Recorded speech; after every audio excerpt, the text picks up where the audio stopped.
افهم، لو ما قابلتش حد جميل خليك انت الجميل. انا بقيت نسخه سخيفه وكئيبه من انسان اصله جميل. لا ما تقولش كده، مش معنى ان انت مشيت في الحياه وقابلت ناس زفره وصعبوها عليك فتكون انت نسخه منهم. لا لا لا لا، ما انت كده هتكون نسخه من كل واحد زفر قابلته في حياتك.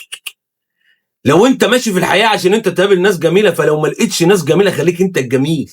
ما هو طول ما انت جميل ربنا هيحط في رجلك، انت فاهم، وقدام طريقك ناس جميله.